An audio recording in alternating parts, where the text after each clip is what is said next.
Olá, bom dia! Vamos dar continuidade à nossa leitura do livro O Estado Empreendedor da Mariana Mazzucato. Hoje nós vamos ler o capítulo 3, O Estado Arrojado, da redução de risco ao manda ver. Em visita recente aos Estados Unidos, o presidente francês François Mitterrand fez um passeio pelo Vale do Silício, na Califórnia, onde esperava aprender mais sobre a criatividade e o espírito empreendedor que deu origem a tantas empresas ali. Durante o almoço, Mitterrand ouviu Thomas Perkins, sócio do fundo de capital de risco que lançou a Genentech, exaltar as virtudes dos investidores arrojados que financiam os empreendedores. Perkins teve a fala cortada por Paul Berg, professor da Universidade de Stanford, ganhador do Prêmio Nobel pelo trabalho em engenharia genética. Onde estavam vocês nas décadas de 1950 e 1960, quando foi preciso fazer todo o financiamento em ciência básica? A maioria das descobertas que tem alimentado a indústria foi feita nessa época. Henderson e Sherrod, The Washington Post, 1984. O debate sobre o tipo de pesquisa que deve ser conduzida pelo setor público ou pelo setor privado, tende a se resumir a uma discussão sobre duas características importantes. A primeira é o horizonte de tempo necessário, isto é, para a pesquisa básica, seguida do fato de que muitos investimentos em pesquisa contribuem para o bem público, dificultando a apropriação dos resultados por parte das empresas. Essas questões fornecem a justificativa para o financiamento do setor público e estabelecem o argumento clássico da falha do mercado para a pesquisa, Bush, 1945.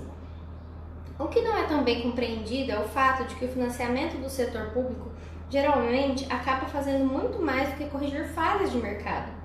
Por estar mais disposto a se engajar no mundo da incerteza knightiana, investindo em desenvolvimento de tecnologia no estágio inicial, o setor público pode de fato criar novos produtos e os mercados correspondentes. Dois exemplos incluem seu papel no sonho que tornou possível a internet ou a nanotecnologia quando esses termos sequer existiam.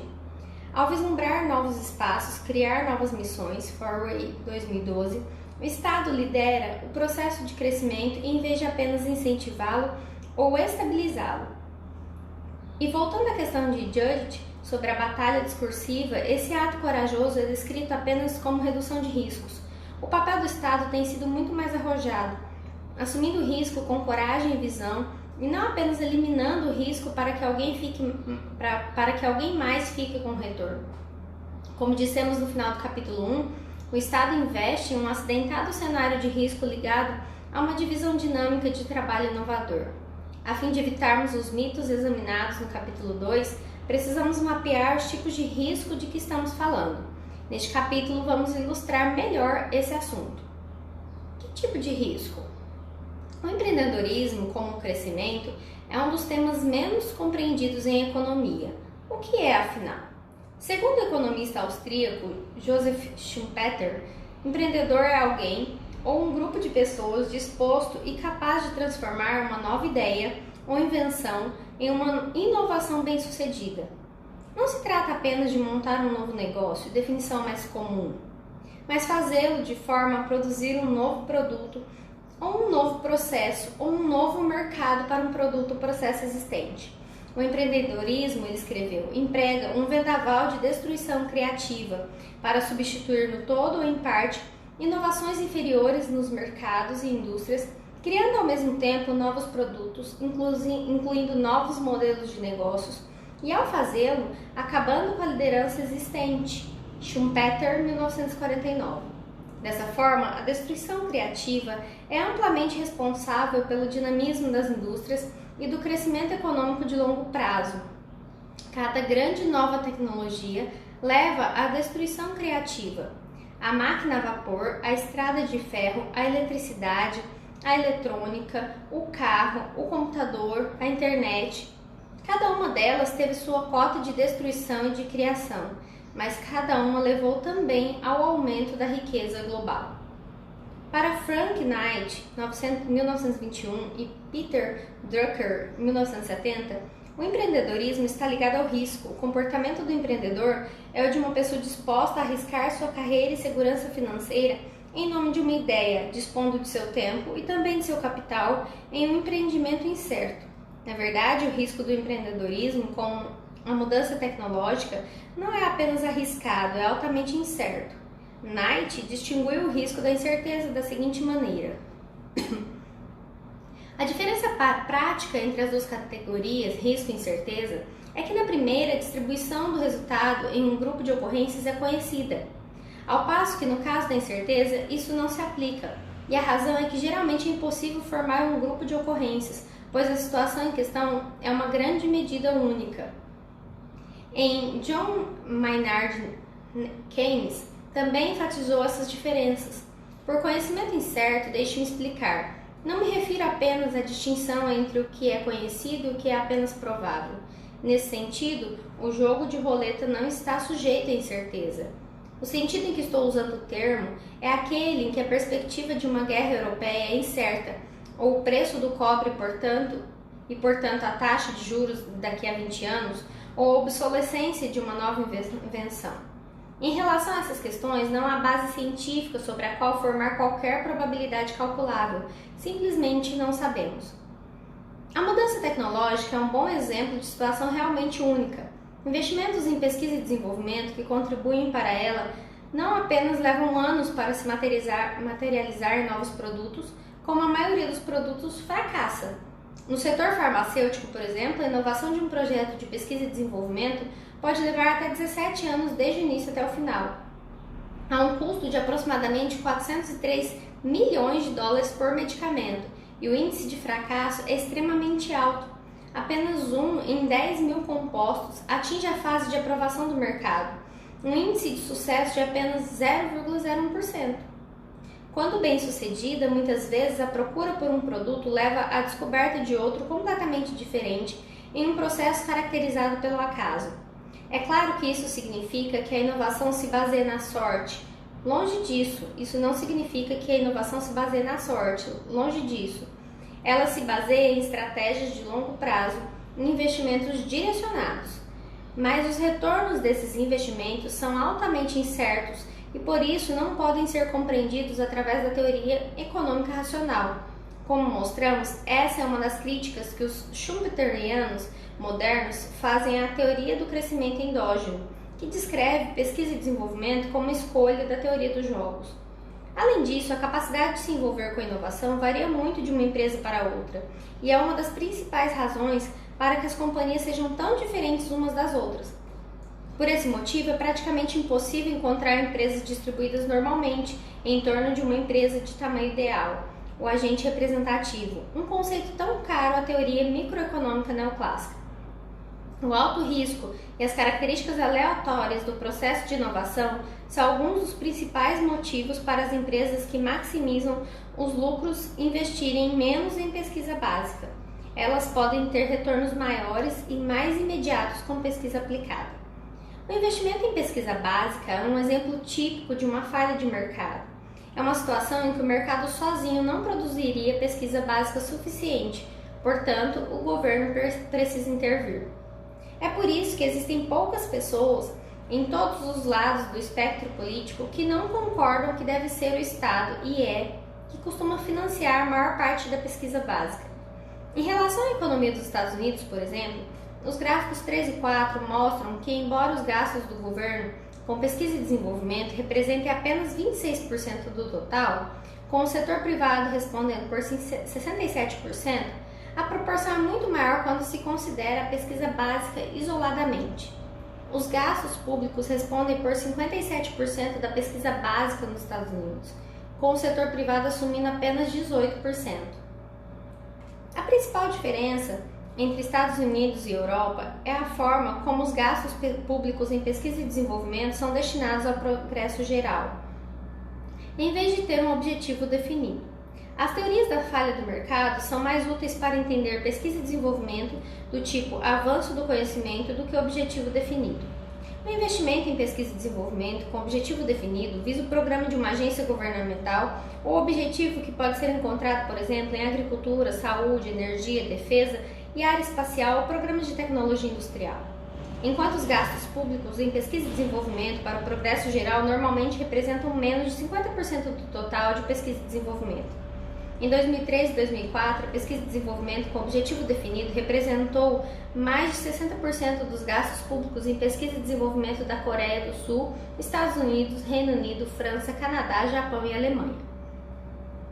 Malware 2010 afirma que é perigoso tentar cortar e colar as lições aprendidas em um programa com objetivo definido em outro, pois cada um tem suas especificidades, defesa e saúde, por exemplo.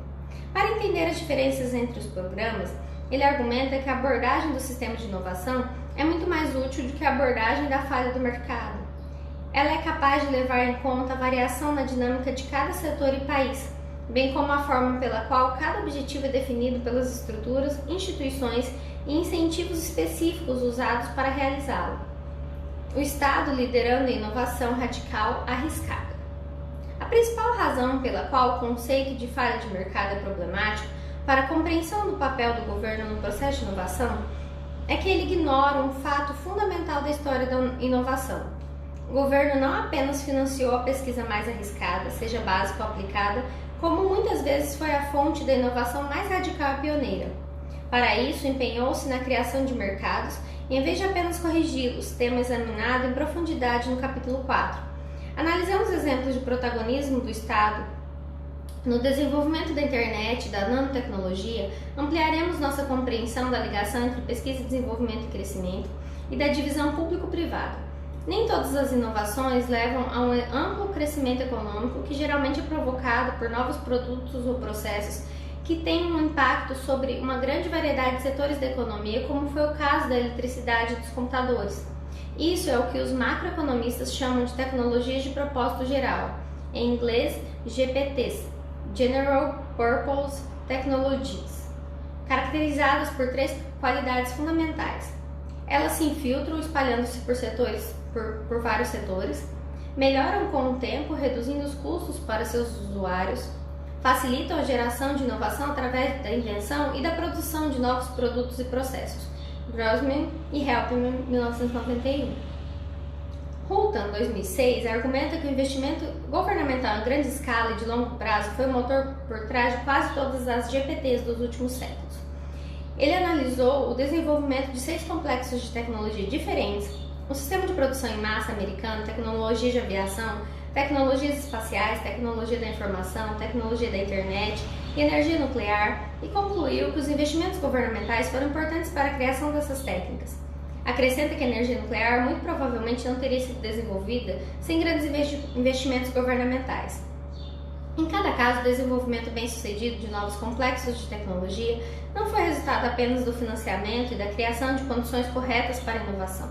Igualmente importante foi vislumbrar o espaço de oportunidade, envolvendo-se na mais arriscada e incerta pesquisa inicial e supervisionar o processo de comercialização, Houghton, 2006.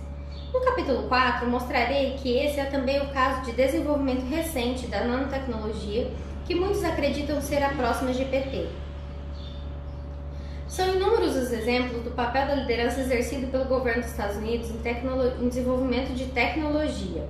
Lazonick, 2013, apresenta um resumo convincente de casos em que o Estado desenvolvimentista americano teve um papel proeminente, desde a concessão de terras para empresas privadas, para a construção de ferrovias e o apoio financeiro da pesquisa agrícola no século XIX até o financiamento, apoio e desenvolvimento ativo das indústrias aeronáutica e espacial no século XX, e subvenções para pesquisa e desenvolvimento e outros tipos de financiamento para indústrias ligadas às ciências naturais, nanotecnologia e energia limpa no século XXI. A extensa pesquisa de Abate, 1999, mostra como a internet cresceu a partir do pequeno projeto de rede do Departamento de Defesa, ARPANET, para conectar uma dúzia de sites de pesquisas dos Estados Unidos e se transformou em uma rede ligando milhões de computadores e bilhões de pessoas. Leslie, 2000, argumenta que, apesar de ter sido um modelo influente e atrativo para o desenvolvimento regional, o Vale do Silício é também difícil de copiar, pois cada defensor desse modelo conta uma história envolvendo empresários contraídos, investidores visionários, mas esquece um fator crucial: o papel dos militares em sua criação e manutenção. Leslie mostra que o Vale do Silício deve sua atual configuração a padrões de gastos federais, estratégias corporativas, relações indústria-universidade, inovação tecnológica moldada pelos pressupostos e prioridades da política de Defesa da Guerra Fria, Leslie 2000, página 49. No entanto, o modelo do Vale do Silício permanece no imaginário coletivo dos formuladores de políticas como um lugar em que o capital de risco fez uma revolução. Um relatório de 1999 do National Research Council, Conselho Nacional de Pesquisa, Funding a Revolution, Government Support for Computing Research, financiando uma revolução, apoio governamental para a pesquisa de computação, é na verdade uma tentativa de lembrar e reconhecer o importante papel do governo americano no lançamento e desenvolvimento da revolução da informática. Examinaremos isso mais à frente. Considerando o papel de liderança desenvolvimentista que o governo americano desempenha em inúmeros setores, não é de surpreender que Bloch e Keller, 2011, tenham descoberto que no nível mais micro, entre 1971 e 2006, 77 das 88 inovações mais importantes avaliadas pela premiação anual da revista RD Magazine, ou 88%, dependeram inteiramente do apoio de pesquisa federal, principalmente, mas não apenas em seus estágios iniciais, e o prêmio da RD Magazine exclui inovações em tecnologia de informação. Estes exemplos são fundamentais para a compreensão do impacto das pesquisas feitas com financiamento público. Não se trata apenas de financiar pesquisas sem finalidade prática, mas de ter visão em torno de tecnologias novas e importantes. Para ilustrar a questão mais geral, volto-me agora para exemplos específicos de investimento governamental em estágios iniciais de pesquisa nos setores farmacêutico e de biotecnologia dos Estados Unidos. Setor farmacêutico: fármacos radicais versus similares. A indústria farmacêutica é interessante por causa da nova divisão de trabalho inovador. As grandes indústrias farmacêuticas multinacionais, as pequenas empresas de biotecnologia, os laboratórios do governo e das universidades, todos fazem parte da ecologia da indústria.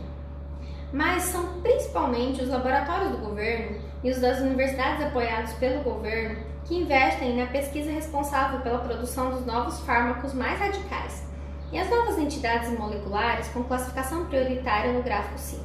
A editora do New England Journal of Medicine, Marcia Angel, 2004, afirmou energicamente que apesar de as empresas farmacêuticas privadas justificarem seus preços exorbitantes pela necessidade de cobrirem altos custos com pesquisa e desenvolvimento, na verdade, quase todos os medicamentos realmente inovadores, isto é, novas entidades moleculares com classificação prioritária, são criados em laboratórios financiados com dinheiro público.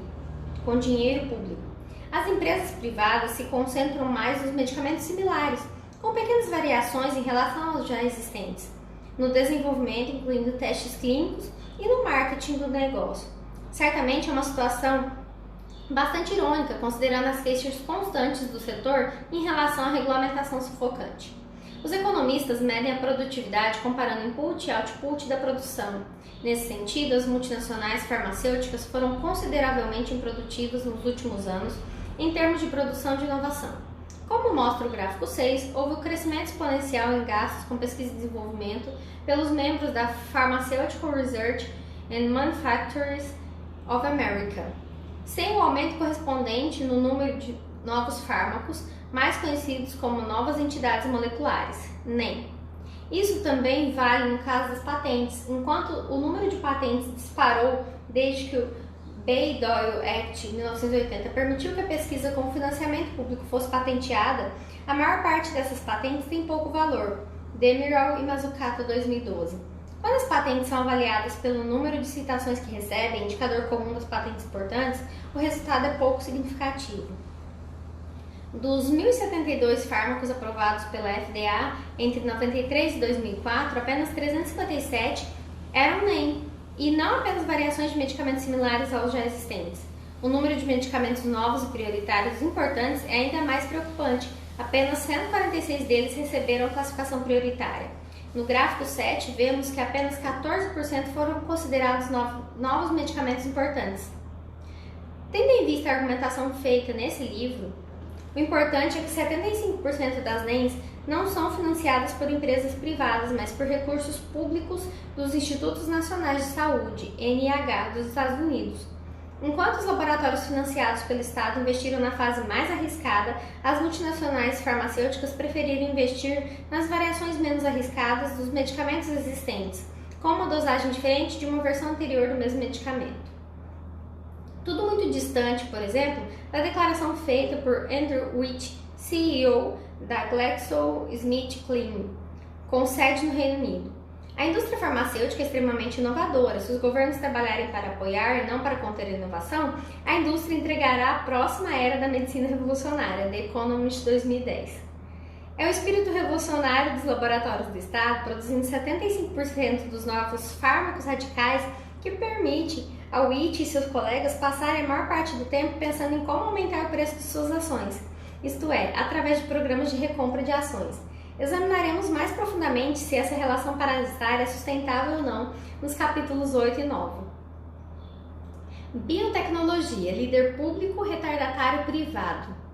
No Reino Unido, o Medical Research Council, MRC, Conselho de Pesquisa Médica, recebe uma subvenção anual do Parlamento através do Department for Business, Innovation and Skills, BIS, Departamento para Negócios, Inovação e Proficiência. Apesar de financiado pelo governo, tem independência para escolher o que pesquisa apoiar. Trabalha em estreita colaboração com o Department of Health, Departamento de Saúde, e outros conselhos de pesquisa industriais e partes interessadas para identificar e responder às necessidades do Reino Unido. Foram pesquisas do MRC na década de 70 que levaram ao desenvolvimento dos anticorpos monoclonais, que, segundo o MRC, representam 1/3 de todos os novos tratamentos para inúmeras doenças importantes como câncer, artrite e asma. História semelhante pode ser contada a respeito da indústria biofarmacêutica nos Estados Unidos. Seu crescimento não ocorreu devido ao financiamento empresarial como capital de risco, como se costuma alegar, mas surgiu e foi orientado por investimentos e gastos governamentais, Mazzucato e Doss 2006. Na verdade, o imenso interesse do capital de risco e das grandes empresas farmacêuticas em biotecnologia mostrou-se paradoxal em virtude do processo arriscado e lento para a recuperação do investimento, PISA 2006. Segundo Lazonick e Tulum 2011, existem duas respostas para esse paradoxo intrigante.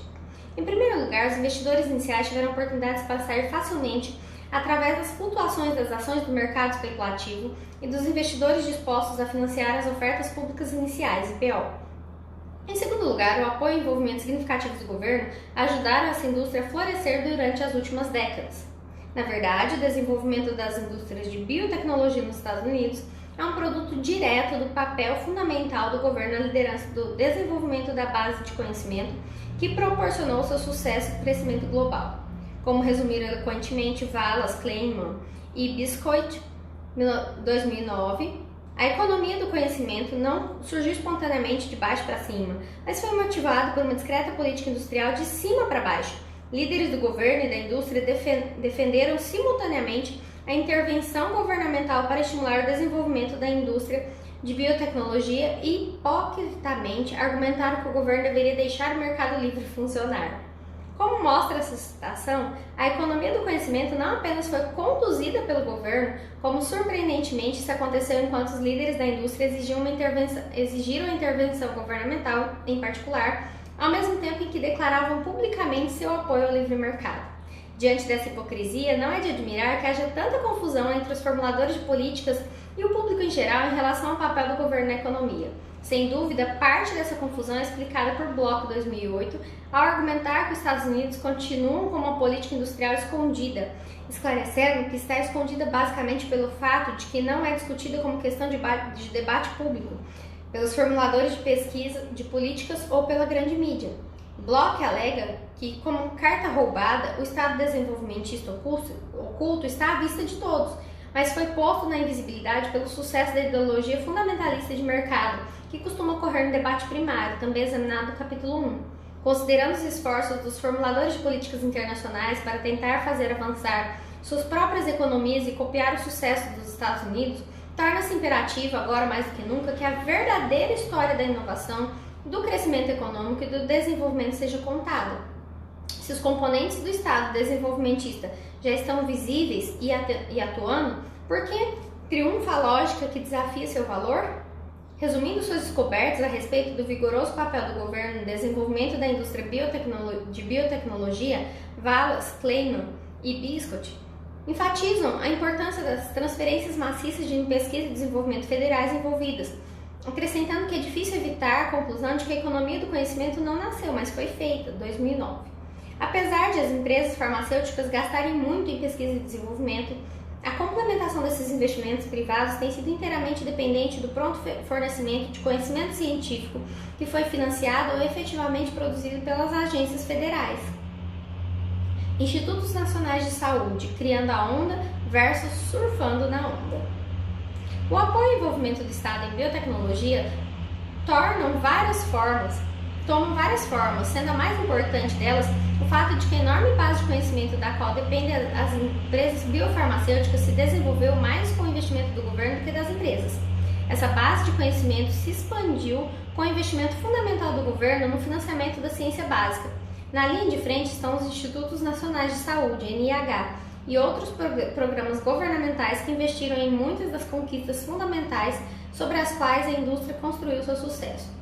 Com base nos dados relativos aos gastos do NIH levantados por Lazonick e Tulum, é fácil ver como esse financiamento foi crucial para a inovação biotecnológica. De 78 a 2004, os gastos do NIH com pesquisas em ciências naturais chegaram a 365 bilhões de dólares.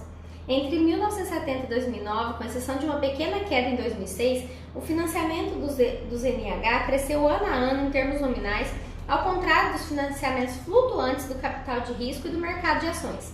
O gráfico 8 mostra que o gasto total dos NIH entre 1936 e 2011 em dólares foi de 792 bilhões de dólares.